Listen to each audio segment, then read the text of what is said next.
thank you all for coming on this occasion. I'm Steve Morrison, Director of the CSIS Global Health Policy Center, which we've just launched. And one of our objectives in this next period, building on the work that we've done in the last 7 years in the HIV/AIDS Task Force, is to deliberately try to enlarge the work that we do in the Americas. And so when this opportunity presented itself to host Minister Temporao here today, we were thrilled, and we were very pleased also that our colleagues Peter DeShazo and Catherine Bliss were eager to take this on too.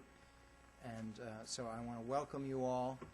We'll be having a series of high-level speeches of this kind as a regular feature of the center's work, and we're hoping as we move forward that we will do some active collaborations with our friends and colleagues in Brazil, looking at means of strengthening U.S. and Brazilian collaboration. So thank you very much for being here with us, and Mr. Minister, thank you for joining us today. I'd like to turn the floor over to Peter, who will direct things from this point forward. Thank you, Peter.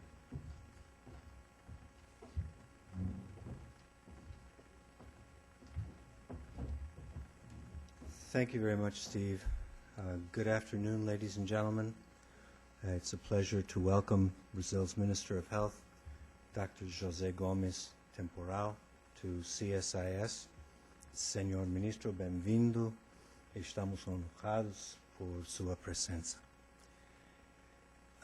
All of you have a copy of the Minister's bio and his many accomplishments as a physician, researcher, and public servant, so I won't summarize any more in greater detail his distinguished record.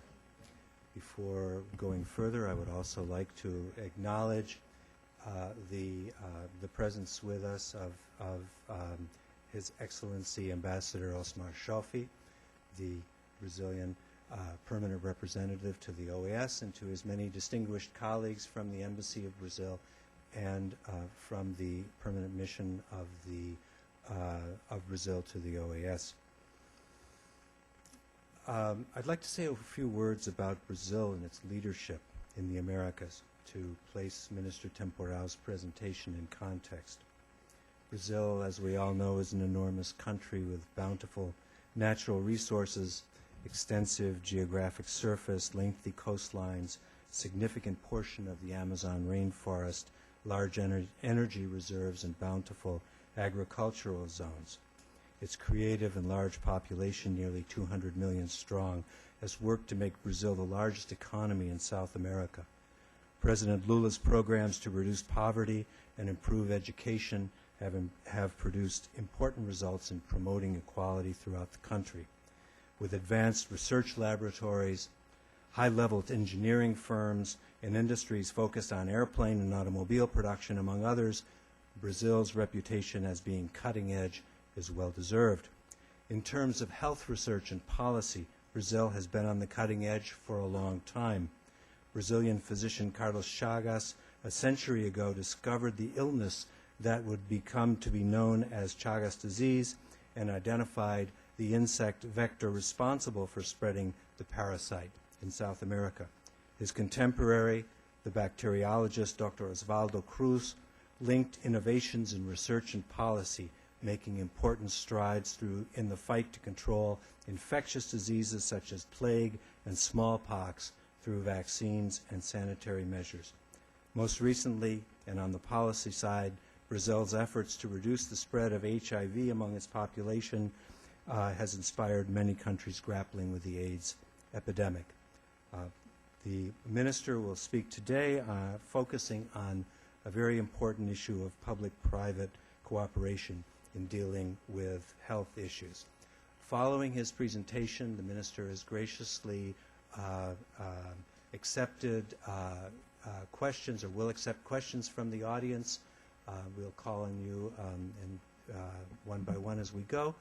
And following the event, we are delighted to offer a reception to all of you present with a chance to discuss the important presentation and get to meet the Minister. Señor Ministro.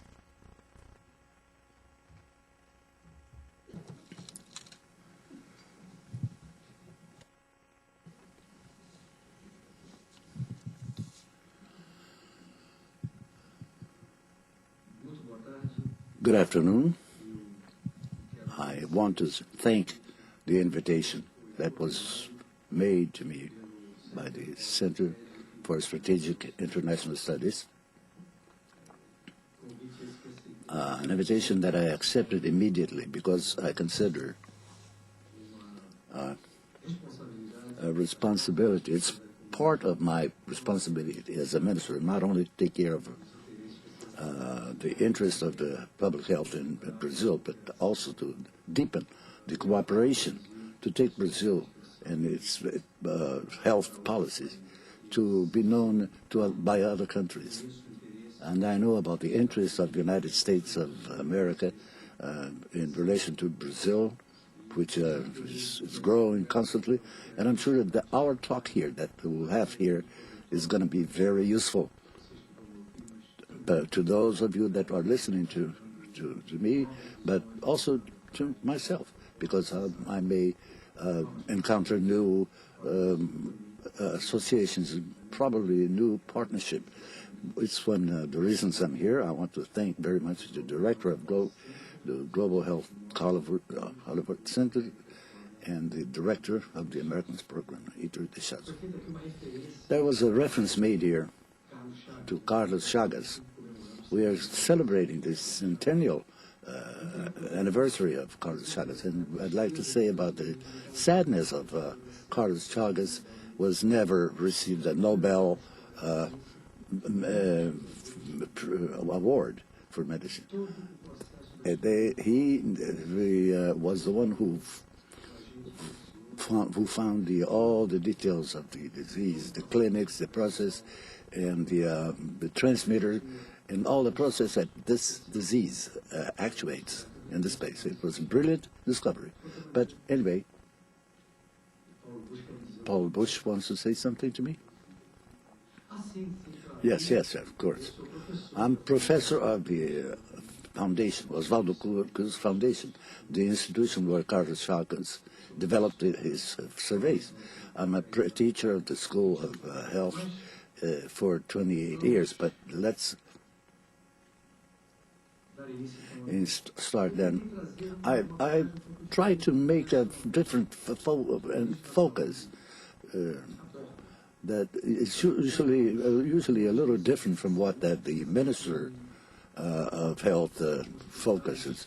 When we think about health, you think about hospitals, technology, diagnosis, and words about endemic diseases.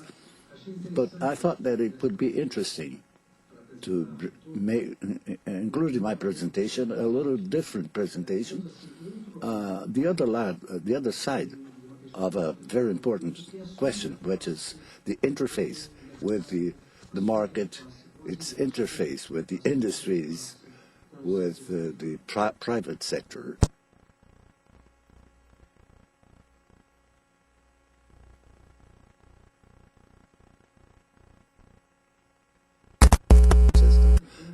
That is now, this year, 20 years old. It was created exactly with the new constitution that was approved in '88. It's a little, it follows somehow the English and the universal systems, but it offers complete service covering 80% of the population. The people who depend only in a universe of 190 million, there are 150 million who use exclusively the public system. And these numbers that we can present are very specific to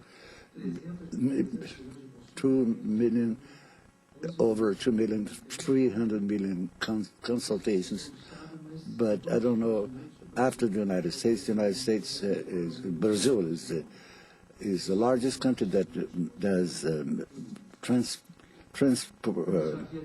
transplant of organs. This system was inspired in the Canadian and English models, but it's not centralized, and its operation is executed by the municipalities in the states. The formulation of policies and the execution of policies is integrated and articulated between the leaders of government. One of the principal agendas that I brought to the to my charge when I assumed it was to try to strengthen in an ample way the promotion of health. That is, to strengthen the strategies, the varied strategies that so as to increase the policies of prevention and detection of diseases. And within this agenda, the Ministry of Health has developed a series of policies with total support of the society. But at times there are some conflicts on the some segments, industrial segments, conflict a little bit. But I'm going to say something, for example, the tobacco industry, the alcoholic beverages, the food industry, the contents of salt, sugar, and trans fats that are contained in these foods. This focus has to do more with the utilization of the information to construct a pattern that is different one. There is a Giovanni Berti, an Italian, that was a senator of the European Parliament, that created a concept that helps us to understand this sanitary concept, consciousness, that has two dimensions. One, an individual one, that the process of each one of us constructs a certain consciousness that to define what is it that bring health and which of it that brings diseases. So there's a collective dimension that is a little more complex, more difficult to make the society through our policies and information to construct a consciousness in the society about the priorities of health, how they should be faced and fought. In this specific case, the concept of sanitary means should start being taught from school, with education, with work with the school, with schools, with the children. And the media plays a very important role in this construction of this consciousness, for better or for worse, by means of its contacts with the TV and the other sectors. So that these have generated the basis for a negative consciousness that could result in bad results. But to face lobbyists in the Congress, and there has been recently an exaggerated intervention of the state in the individual liberty of the citizens. This question goes up to the difference what is to be ruled without taking away its choice, the liberty of choice, right of choice for each one of us. For example, in relation to tobacco, smoking, it's legal. Nobody is forbidden from smoking, but everybody knows about the bad effects in the short and long term, also in terms of the costs for the health that come from the habit of smoking. Some of these initiatives are polemic, they create conflicts, but the state also and the government have their roles in defending the public health, and this is what we should focus this. The second cause of death in the world is caused by the smoking habit, which is also a component that is the the second-hand smokers. In the United States, 50,000 deaths per year, and 75 75,000 in the countries of the European Union. In Brazil, it's the main risk factor for the cardiovascular diseases and death. In Brazil, they are somehow related to the habit of smoking. 200,000 deaths by passive secondhand smokers. The population, most of them are concentrated primarily in those levels of little education and there's a paradox here that Brazil becomes the second largest producer of smoke the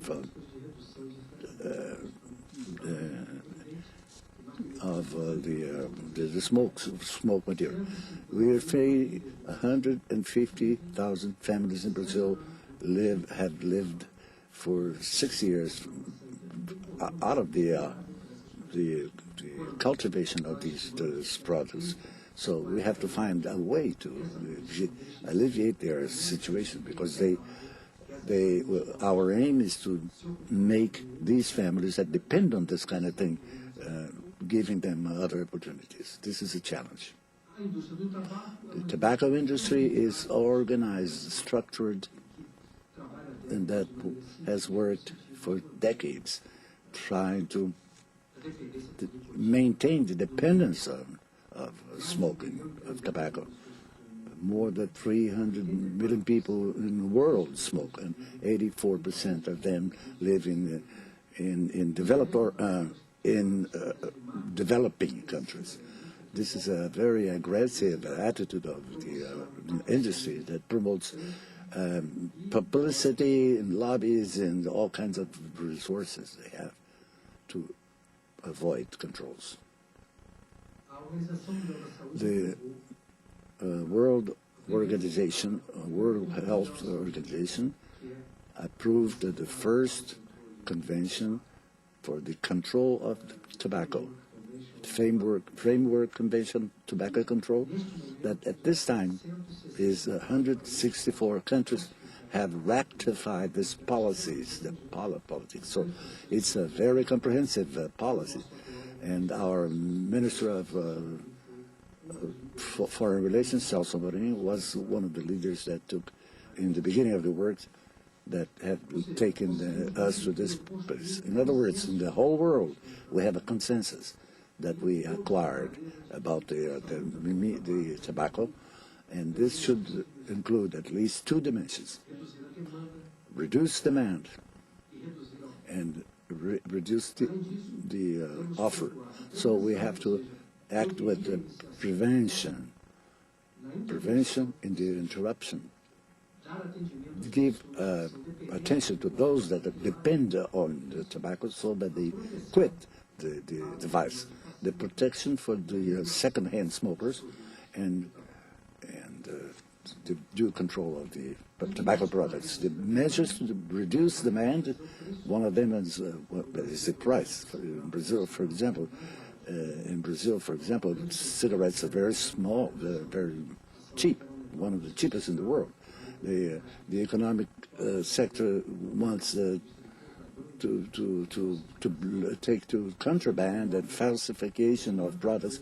But anyway, the increase of prices is a very important way of reducing the dependence. Measures to defend these second-hand smokers. Several countries in the world have adopted several important measures. Those countries I'm mentioning, Deutschland, Portugal, the prohibition of tobacco, for example, in collective public places or private, the control of the packaging of cigarettes, the written information, all the strategy of information about the bad effects of the tobacco, the publicity and other measures of dependency being also into consideration. It is possible to change the scenery. Brazil has been a pioneer in this fight since '87. It was one of the areas of the Brazilian government where we got more than 2 decades to sustain this policy independently of the governments. Our national campaign involved campaigns, free treatment in the public system for those depending on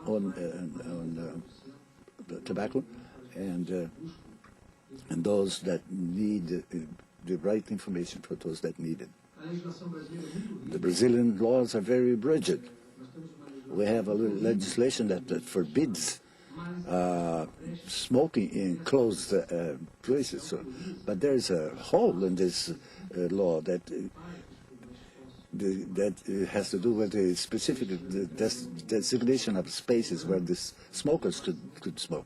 So we're trying to change this legislation, and trying to forbid completely in all sectors. In Brazil, since the year 2000, propaganda is forbidden. So the cultural and sports events have been excluded from.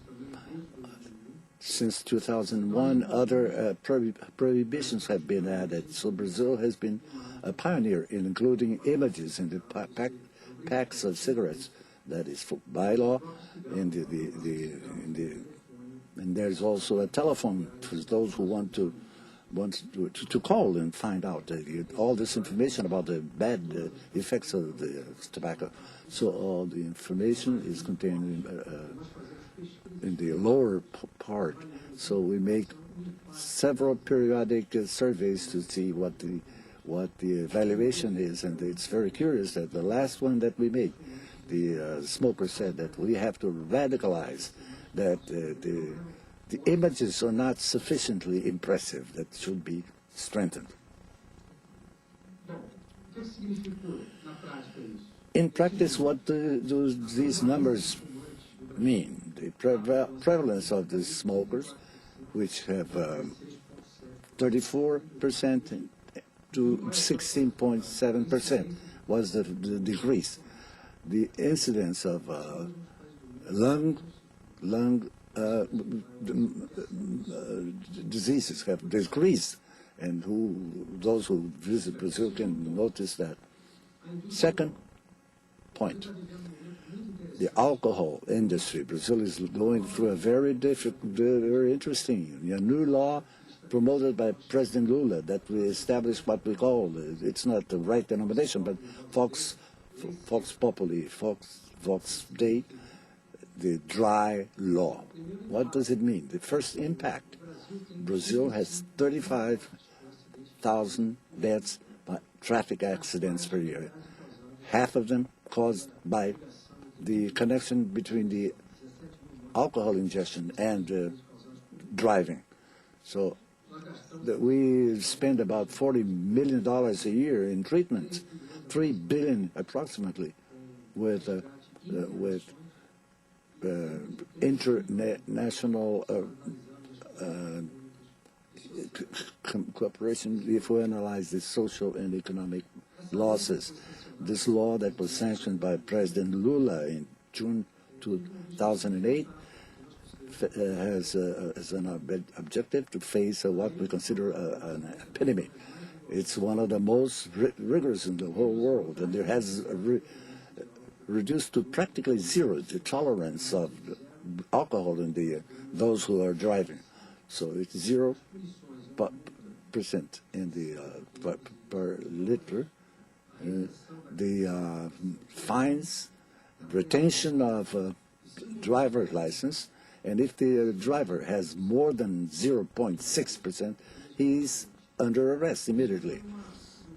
This was a radical change over what had been done so far. It's curious that in the beginning there was a lot of polemics for and against, but I gave an interview once saying that, in my opinion, the Brazilian society needed a father, in the Freudian term. Somebody who would come and say, that's enough. We have to stop and take this question differently. If the education strategies did not work, the campaigns did not work, so we need some sort of radical measures.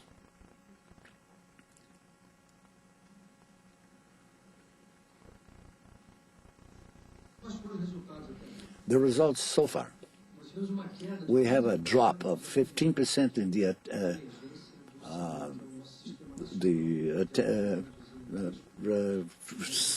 help to people who come to the clinics in an emergency situation.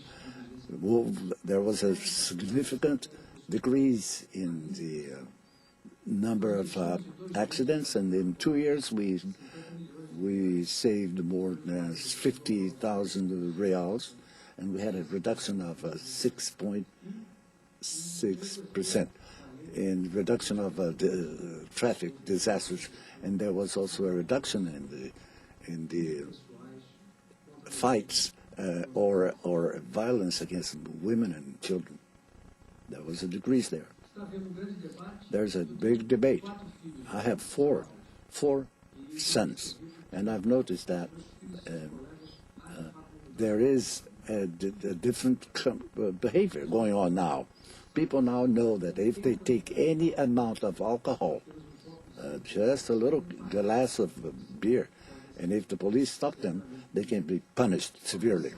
So the public opinion is very favorable to this position. President Lula received a letter from Dr. Margaret Chan, director of the International Organization of Health, which called our organization as a model for all the Americas. So the industry has not expressed its own ideas.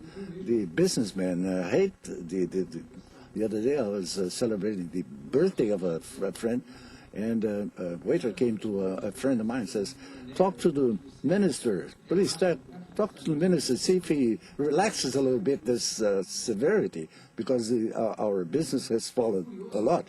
It's curious that the industry itself started including information that for the first time, they're very obscure way in the past, but it is strengthening the role of the law in the reduction of accidents.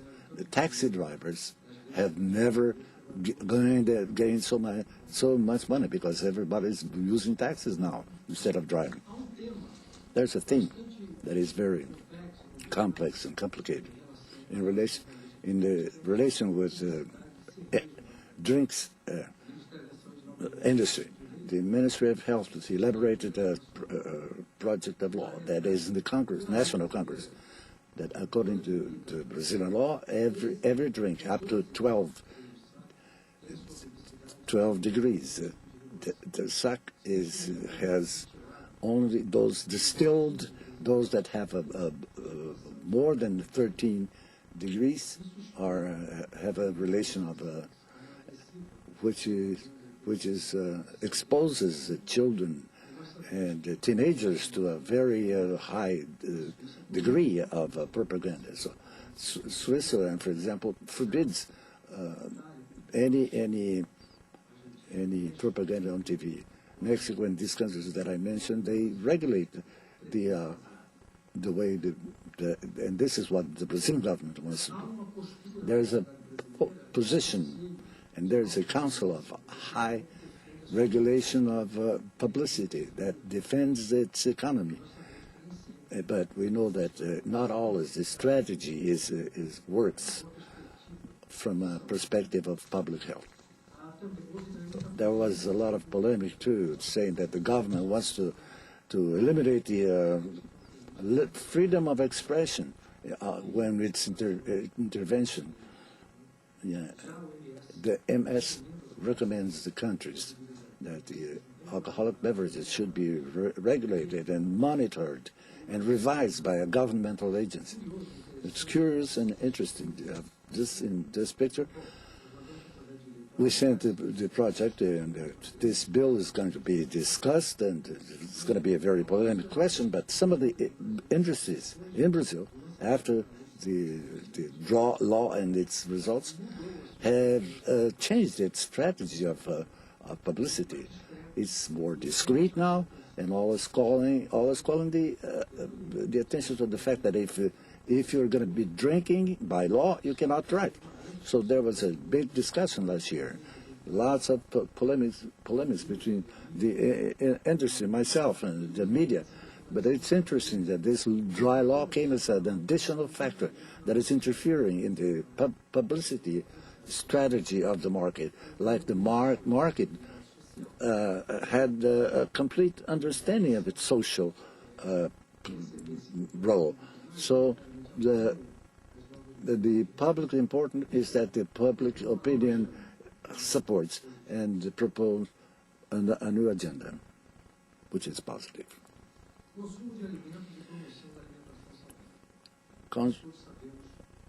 Foods and healthful foods. We have an epidemic of diabetes and obesity and hypertension too. So that this giant machine to produce disease, in order to stop this, we have to act promptly and with the industries in the other countries.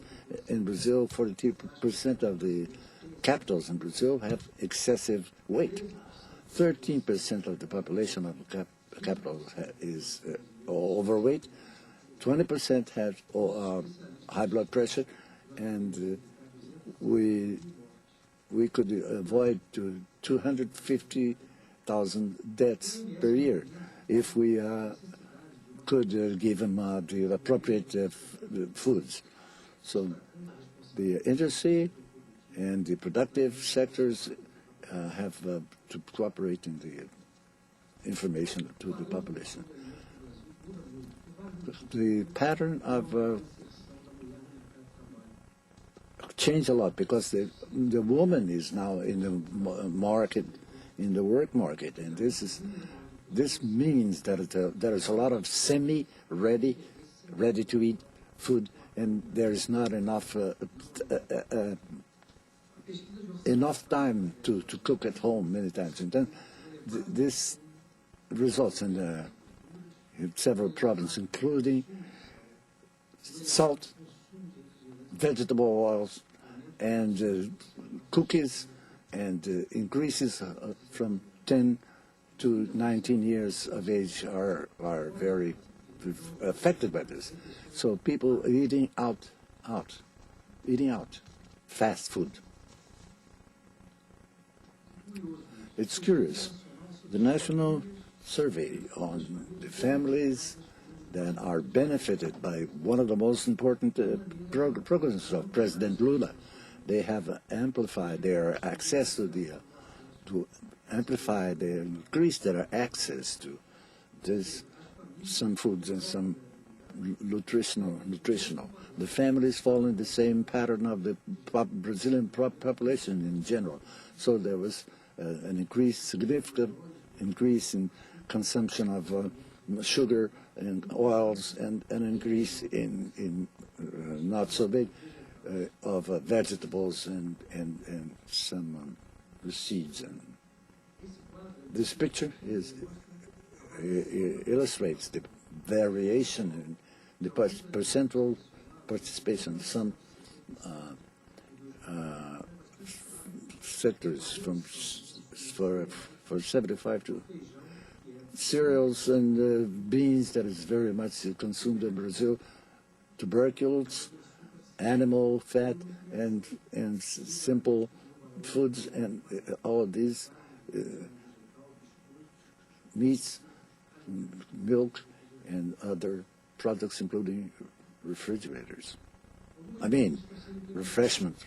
Some measures are being implemented for the regulation or harmonized that follows for Mercosur, that should be tagged properly and described. The trans fats and rotulated, that could be optionally that they do not have trans fat. So, and 2 grams of saturated grams portion.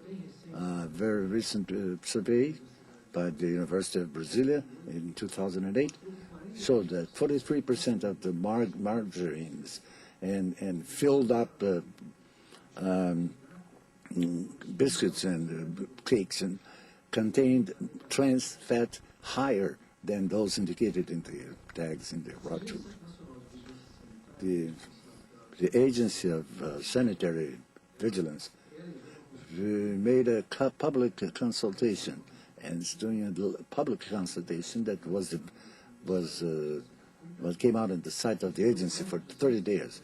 More than 250 contributions of the civil and association of industries participated, and there were several forums and seminaries and debates about this. And one of the proposals, the identification of foods with high compounds of sugar and salt and fats, and after the propaganda, the publicity is given that go especially towards children and teenagers. The National Institute of Quality Control that monitors the per fill of nutrition of 23 types of industrialized foods is doing this work right now. Drinks, flours, and salty foods, etc. And all the laboratories of the 27 Brazilian will be monitoring this picture constantly. What's different in this area? In June this year, we had a meeting coordinated by the organization of Pan-American organization in Rio de Janeiro. There was a measure that was approved for the elimination of the trans fat in the aliments. In Chile, Argentina, Costa Rica approved too by consensus the historical decision to do away with the trans fats. This is to transfer them, those established that the presence in oils and margarines should not contain more than 2%, and then processed foods are to be included. Since last year, that I have noticed that there was something missing, some different initiatives, so that we could establish a pattern for discussion and construction of a way to come out of this complex problem, because it involves public health aspects, technology of production of foods, and security with the foods and other aspects. After an initiative that started with a contact that I made with a group of industries of several sectors, but including production of remedies and vaccinations, equipment, etc., Federation of Hospitals and all over Brazil, an idea came out of a specific agreement of cooperation with the Brazilian Association of a forum where the government, the regulating agency, the industry, all the segments of the industry, the entities of defense of the consumer, would construct together an agenda, would study the problem, and try to find a situation in town. At this moment, we are in the process of construction of this strategy. The object of this forum is to find a way to reduce the contents of fat, salt, and sugar in the industrialized food. The first meeting took place in July this year. The next one will be now in October, and we're putting on the table for discussion, establishing a deadline for about 3 to 5 years to conclude this agreement. It's some innovation. It's complex, evidently, and many times interests and positions are very conflicting. But it's a measure that is necessary, I'm sure. With this strategy, we will be obtaining practical results in a faster way, much faster than before, when the measures were taken without any talk, any try to attempt to discuss. So there were judicial resources too. So the society itself ended up suffering.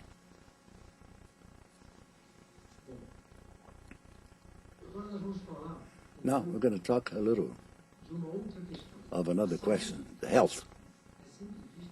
It's traditionally seen as an important social policy that has a big impact on the majority of people. We all agree on that. But we forget that health has another side. The arms industries and the health are the ones that are ahead of the knowledge producing, knowledge and innovations. One, unfortunately, for destruction, and the other one to save lives and ameliorate the life conditions of the society. It's an industrial complex, gigantic, involving industries and services with a big capacity of innovation, with its value to generate not only this, but generate employment too. Country with the characteristics of Brazil has to have a policy for health, but also a perspective that affects the promotion and care and promotion. So Brazil lives today. I'm going to take off my hat. I'm going to put on the hat of Manteiga, that Brazil is living a moment which is very singular in its history. We have a new cycle of economic development in Brazil. We have the highest rate of development. The internal rent is growing. 17 consecutive. This is based on one light. And on the increase in the exportations, there's a fiscal rigid commitment for leading, for controlling the economy. This estimate is 4.147. There we have an average of 1,400,000 of new formal centers of attainment. So the increase of the internal rental is incredibly gross, but its estimate is that they are robust increases. Our international reserves have gone over $200 million, and in March they were 160 some millions. There was never have been the credit that is at our disposal for the use of the families and the enterprises, that $560 billion in February this year, and we're living another phenomenon, that is the new mid-class expansion of the increase, expansion of health and other resources that we have, and health that certainly is one of them. The inflation is under control and is surging of a new middle class, the mobility, social mobility of the average individual in Brazil is the basis of the pyramid, contrary to previous years, with 86 million people. And in only 2 years, the social segment increased from 36 to 46%, primarily because of those people of classes D and E. 20 million people in 2 years have got their average doubled or more. This means that the families have more resources to use with their families. If the economy is going okay, the health has another face, that is we call complex, industrial complex. My theme, academic theme, before I was a minister and was doing mastership, I focused exactly about this because I managed to, when I went to the government, I took a lot of ideas that I and my colleagues had and inserted for the first time within a policy of health, which I'm going to try to show to you. If we talked about areas where we have some conflicts, debate, polemics, but also spaces for the construction of the consensus, we have fantastic opportunities of creation of employment and richness and innovation in Brazil. Going back to some ideas so we can have a clear picture of the structure of our structure. 80% of the population depends on the public health. 20% depends on private plans of health insurance. 40 million people use those plans. So we have 7,000 hospitals in Brazil, 70 establishments of health clinics, polyclinics, health centers, laboratories, etc. 29 million of teams that are responsible for 100 million people who are responsible for information to the public in general. Health it's a duality. It's an important area for citizenship and development. 8% of the gross national product. 9 million direct or indirect employments. And health is a platform of new paradigms, technological, fine chemistry, electronics, nanotechnology, new materials. That is, here we have something new, articulation of the economic logic with the logic of health. The needs of health for the population and the development of the production to attend it. This picture allows us to have a very clear idea. The complexes,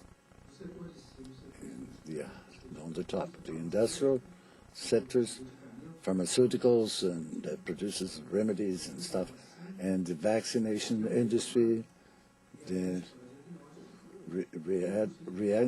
reagents for diagnosis, and materials, so we could add to this block the sectors services for hospital use, for hospitals, cleaning, security, and techniques, and a series of other sub-products. These industrial products evidently apply all their production on the basis of the systems that hospitals, clinics, etc. It's interesting that what cements a little academic reflection. The industrial services with the service sectors are the knowledge. The doctor, who's the main responsible element to guarantee that this that is produced can reach those lower levels. That's a service level.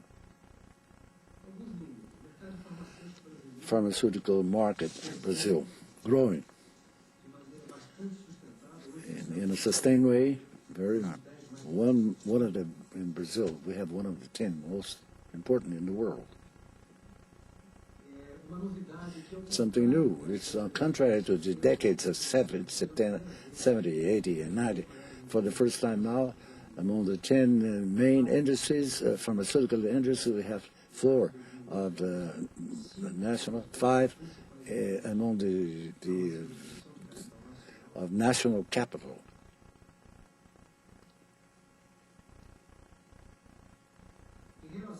In relation to equipment and materials, there is a great dynamism.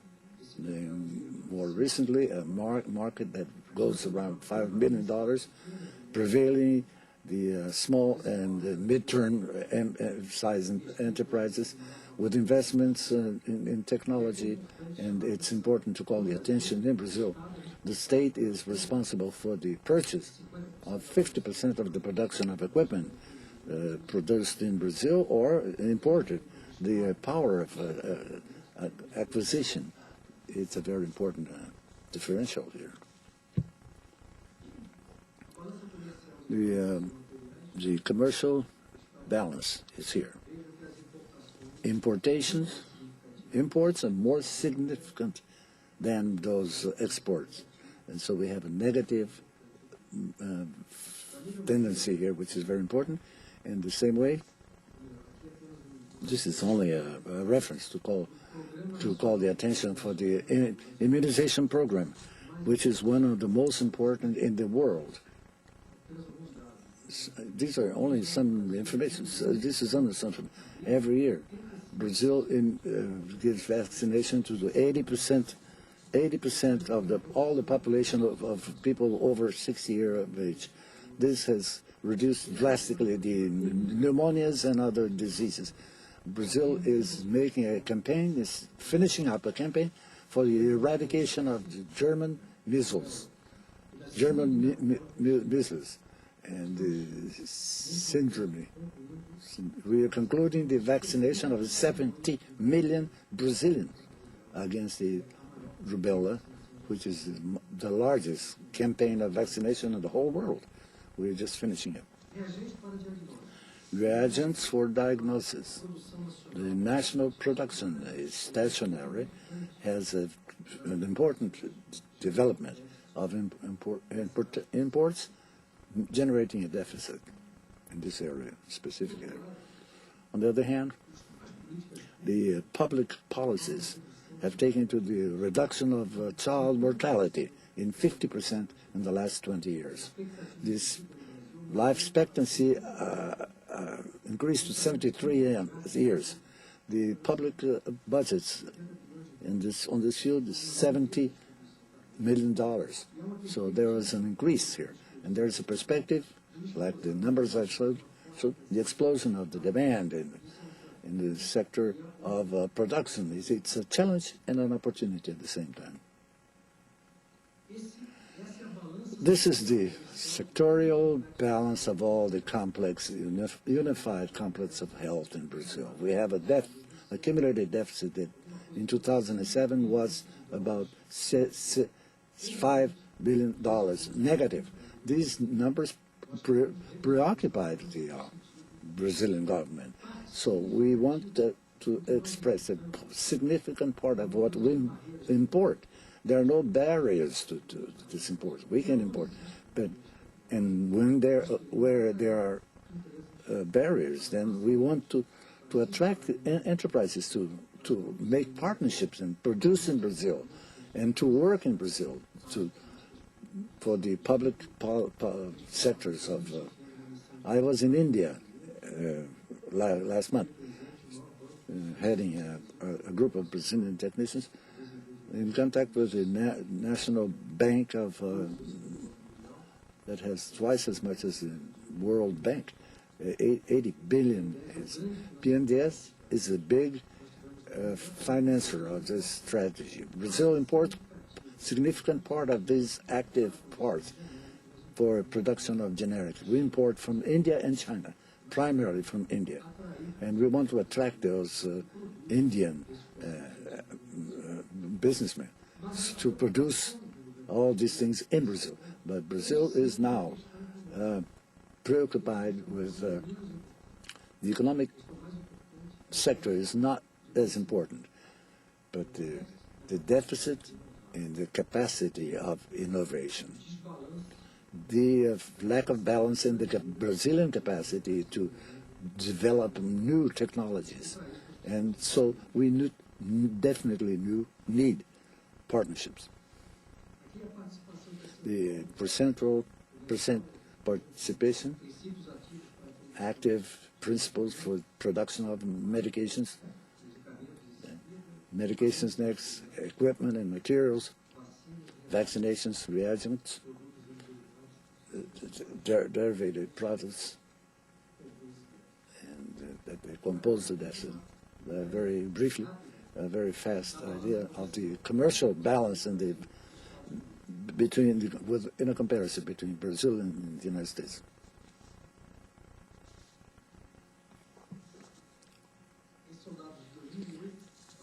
Information from 2008, and they are partial. 17.4%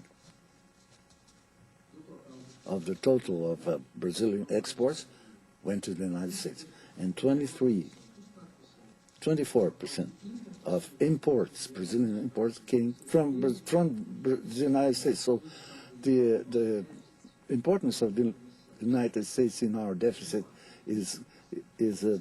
sums about 25%. It used to be bigger. It's smaller now. So we here have the curve of imports and exports and deficit in the commercial balance with the United States.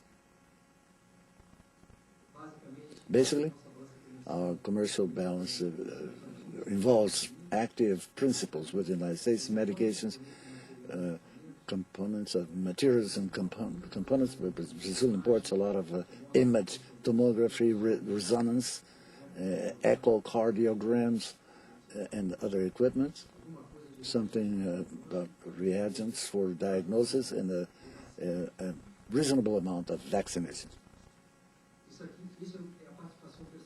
This is percentual participation of what we import from the United States. More than half, 60% equipment of materials and medications. And what we export to the United States, somewhere around active principle. This is a market that is the only segment of industry in which Brazil is competitive. It exports more than it imports for odontologic, for mouth health.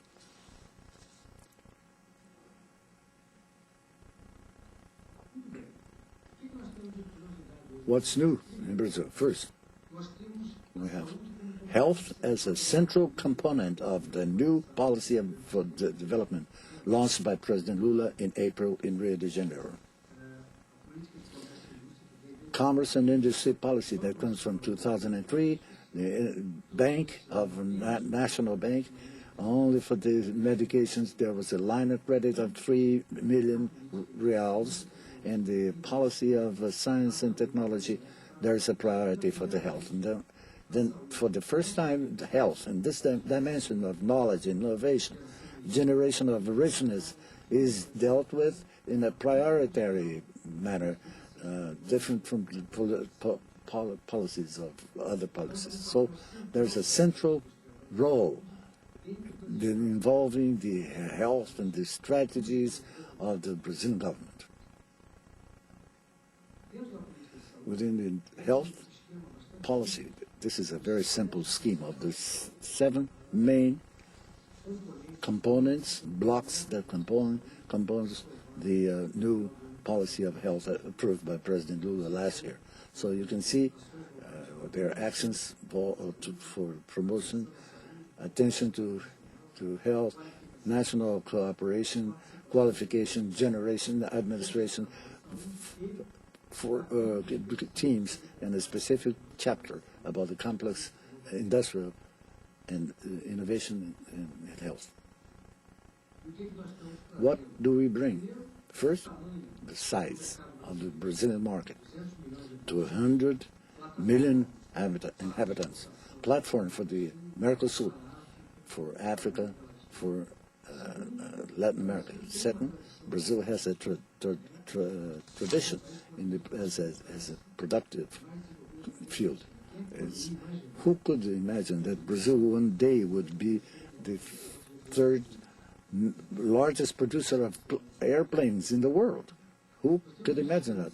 We have a universal system of health that increases and that needs that support, so that there's a big demand, a public demand for equipment, qualified people, basic material, generics.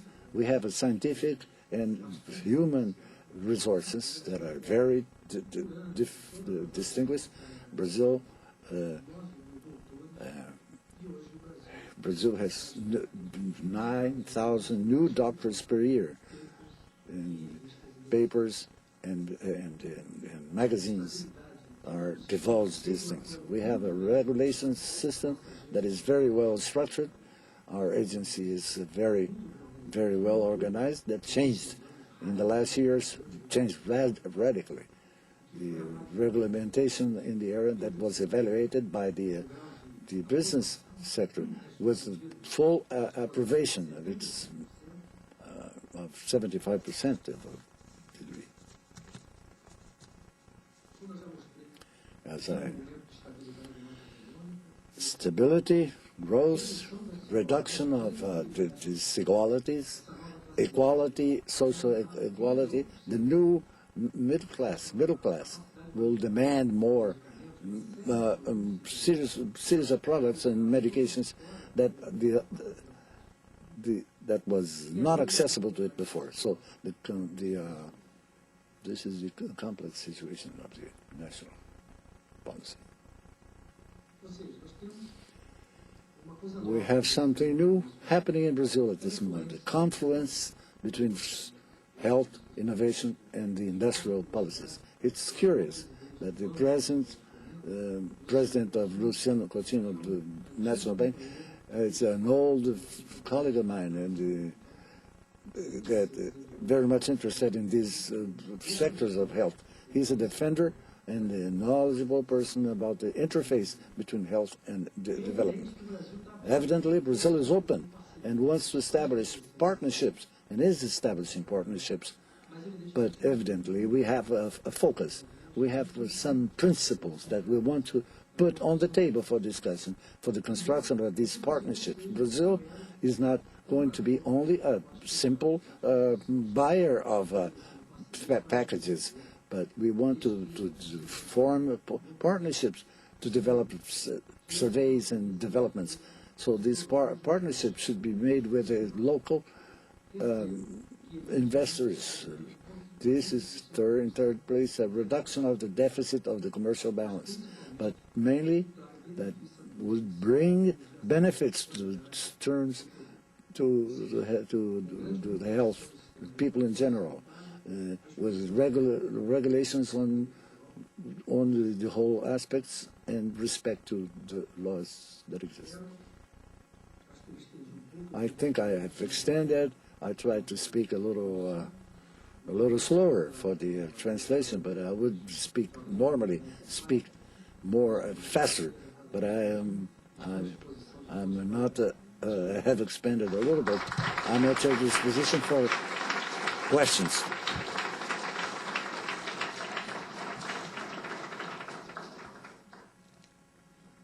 Mr. Minister, thank you very much for your very Interesting and complete presentation. We'd like to open up the floor for questions from the audience. We ask you to please raise your hand. When you get the microphone, please identify yourself by name and by your affiliation. The floor is open. Steve, you had a question? Do we have? Sure, I'll open up with a question. Mr. Minister, I'd like to ask you to comment a bit on the global situation and Brazil's perspective on promotion of global health, and what are the priority issues from where you are?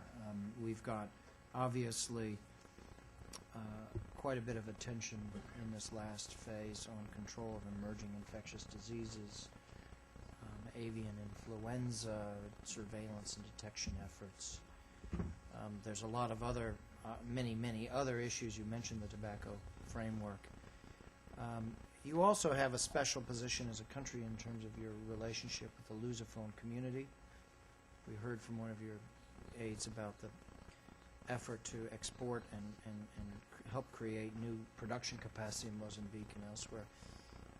Can you talk a little bit about your relationship, particularly with the Lusophone countries in Africa, after commenting a bit about how you relate to WHO, to large global campaigns, since you have such special expertise and capacities? Thank you.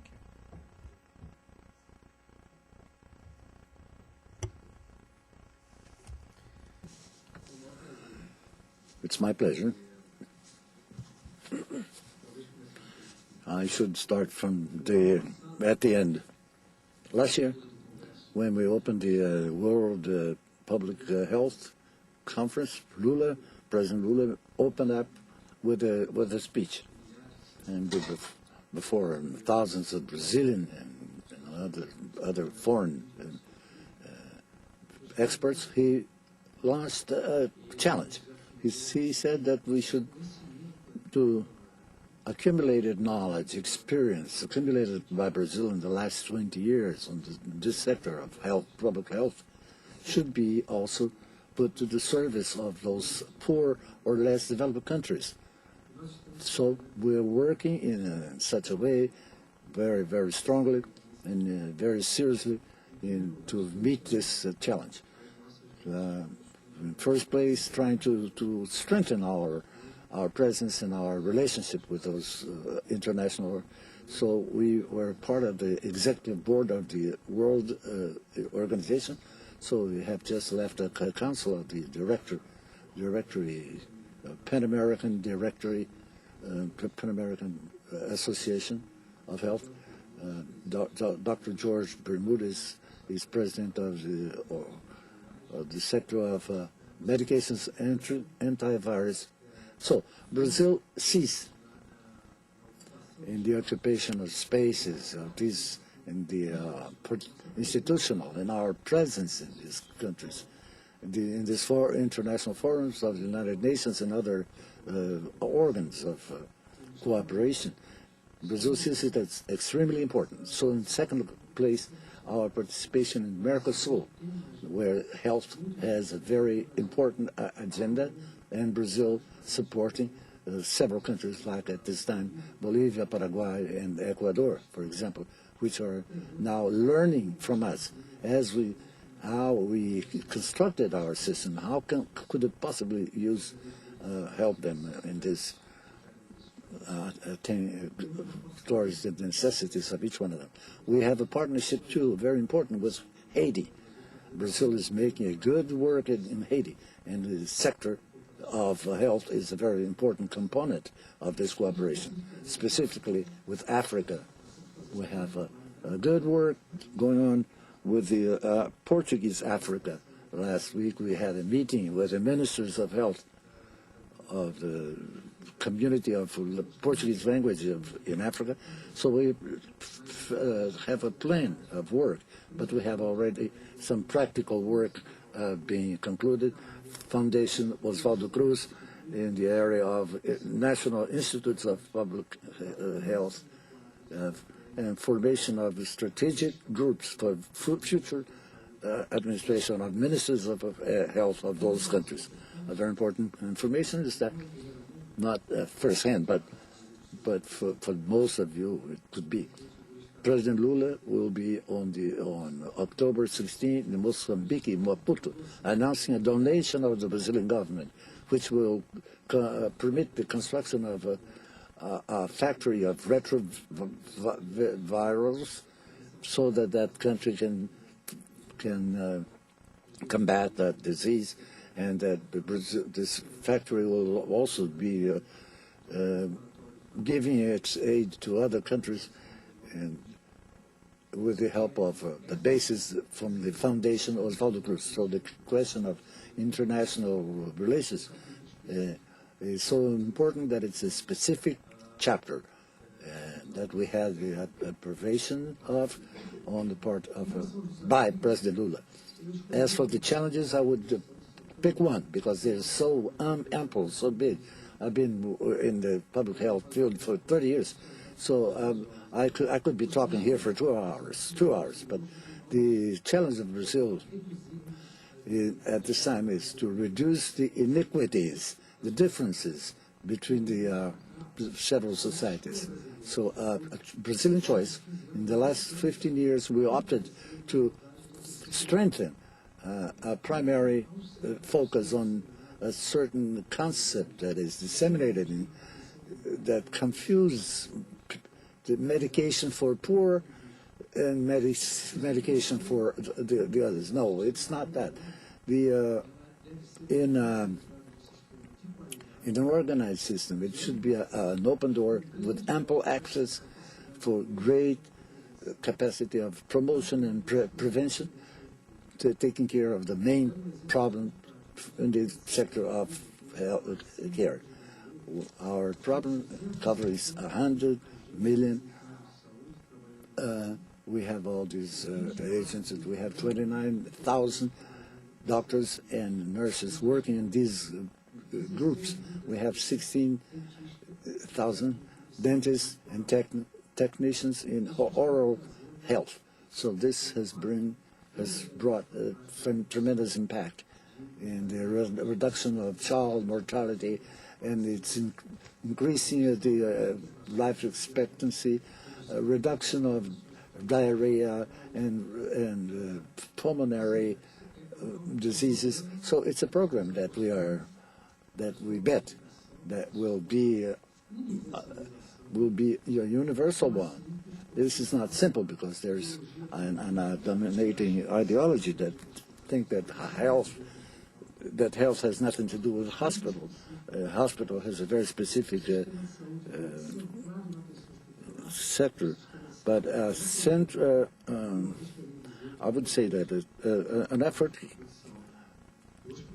This sector could occur more deaths than salvation, than rescue. So the doctors that are formed in faculties have the vision, central hospital. But we want to show to these young doctors, yes, it can be very gratifying for a doctor to exert his activity, professional activities, within a strategy of primary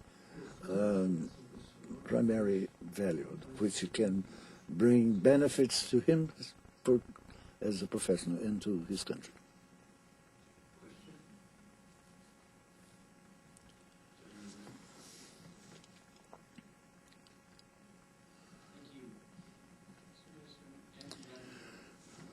I represent the innovative pharmaceutical industry. And first, I want to applaud your focus on innovation. We absolutely agree with the importance of innovation. And I wonder if you could comment a bit on the relationship between innovation and protection of intellectual property, because in our view, it's one of the cornerstones to promoting innovation. And I wonder in particular if this new focus on innovation from Brazil will lead to changes in Brazil's foreign policy with respect to advocacy in favor of intellectual property in the international arena.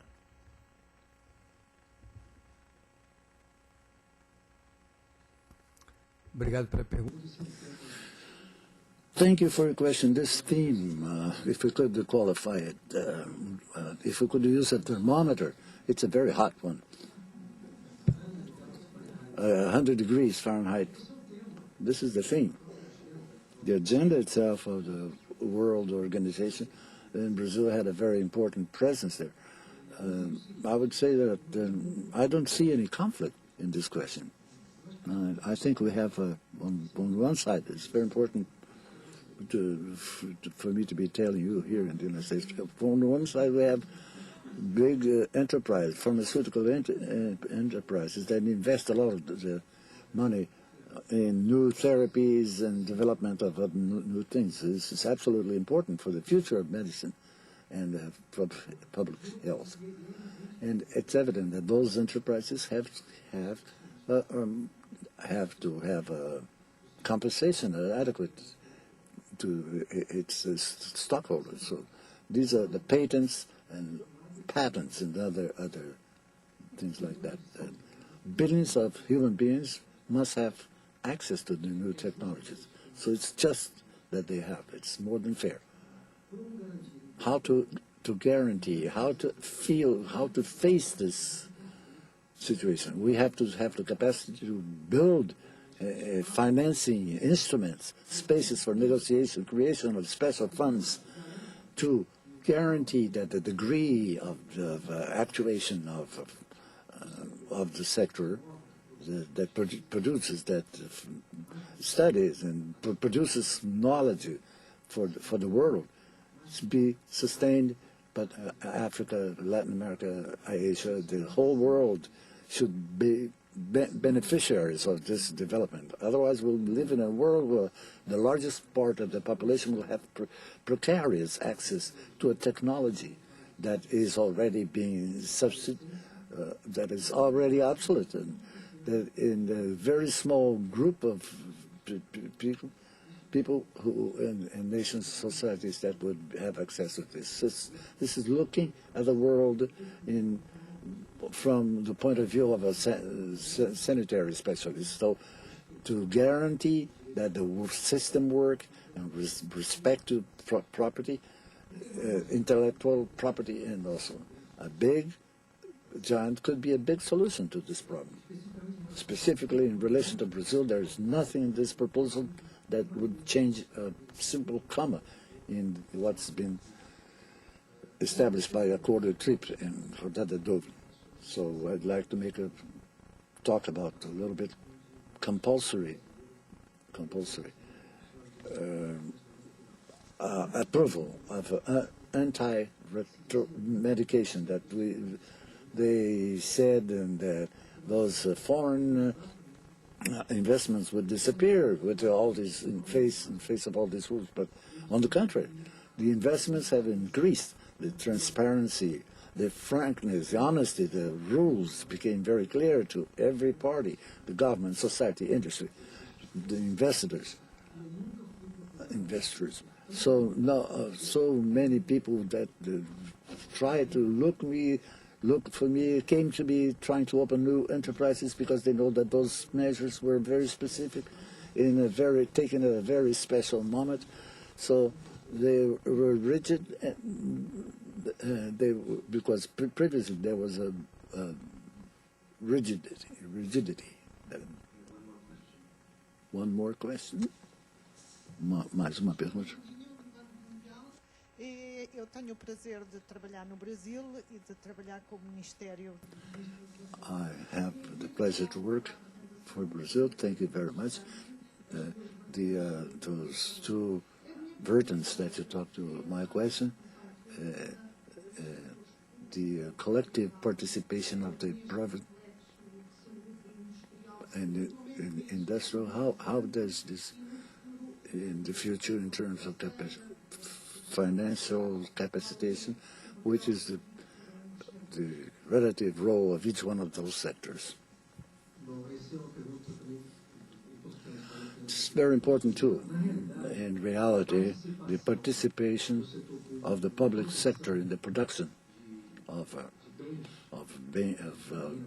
medications, equipment, medicines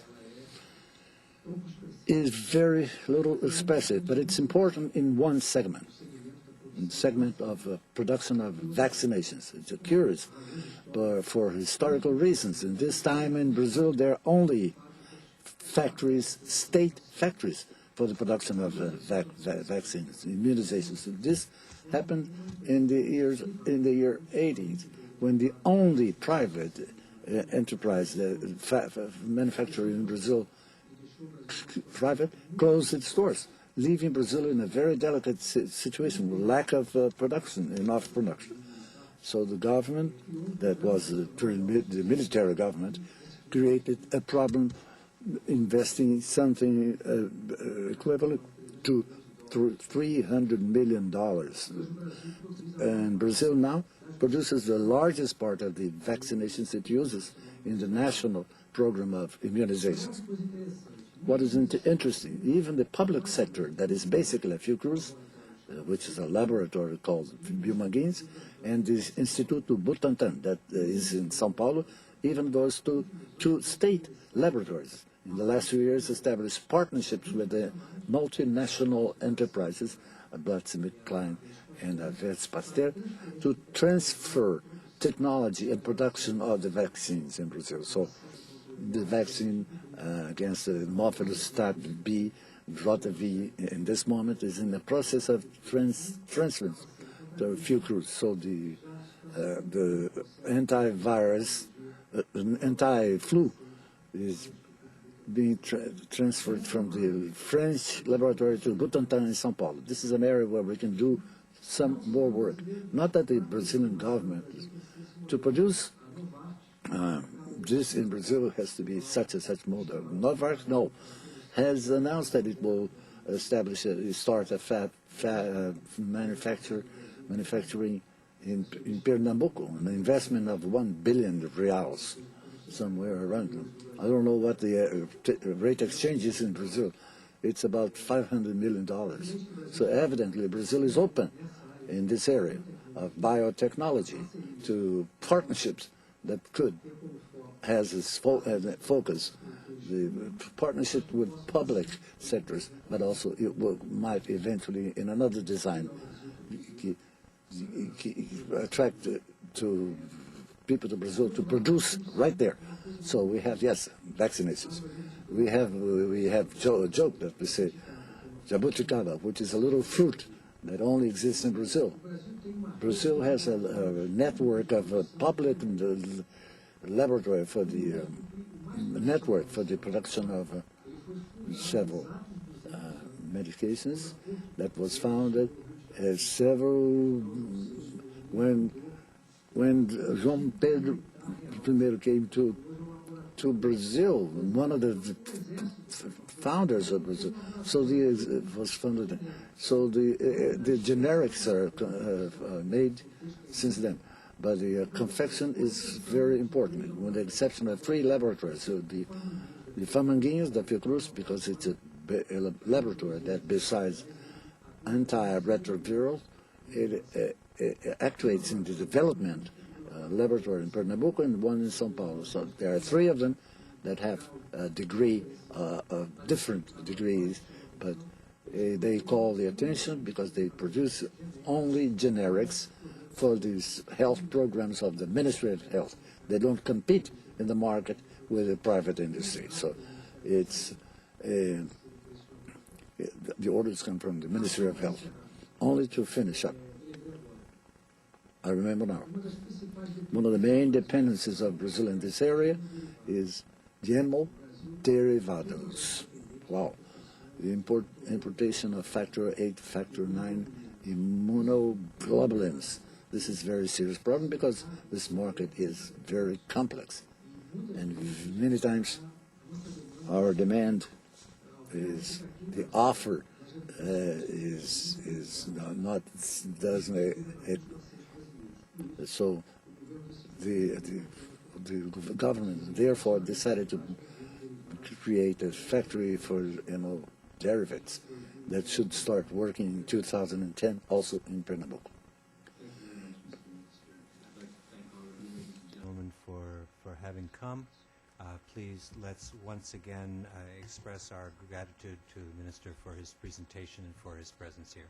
Thank you.